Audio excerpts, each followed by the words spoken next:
Well, today I'm going to take a few minutes here with you on video and talk to you about financial intelligence. You know, Robert Kiyosaki, the great author of the book Rich Dad, Poor Dad and Cash Flow Quadrants, speaks a lot about the concept of financial intelligence.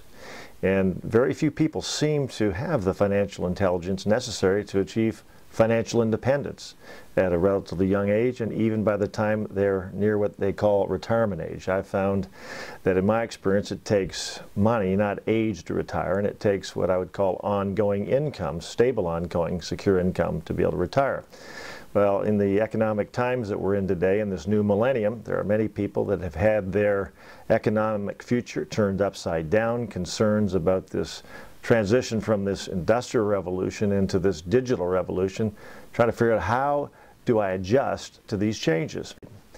In the cash flow quadrant that Robert Kiyosaki talks about, he speaks of renting your life or owning your life. He talks about the left side, the right side of the quadrant. Left side of the quadrant, from his book Cash Flow Quadrant, refers to those that have a job, rent their life, so to speak, wage, salary, fee for service, work for somebody else, depend on somebody else for their paycheck, and those that are either solo business owners or sole proprietors, like myself as a medical doctor. I worked as a family practitioner.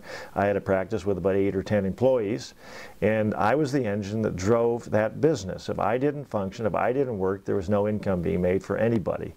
And so that particular type of business, again, is a time-dependent type of business. And many people that work these ways, they sell all their hours and become what we call time bankrupt. That's where I was. And there's no security in that, because it's only based on your own security to perform.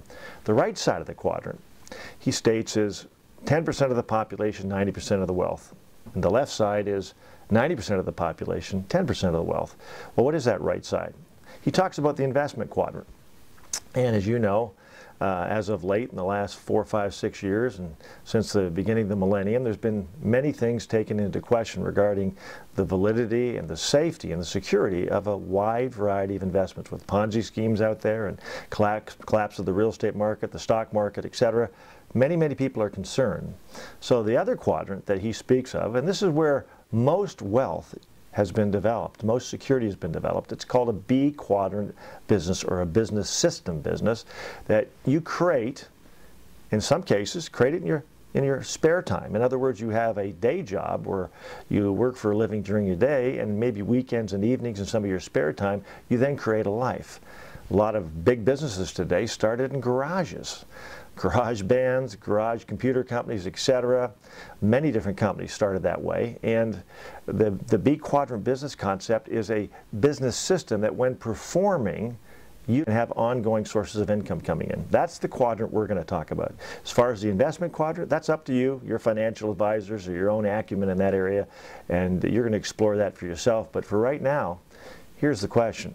Do you need a diversified stream of income? Do you need more money? Do you need ongoing streams of income that can provide you more time and flexibility in your life?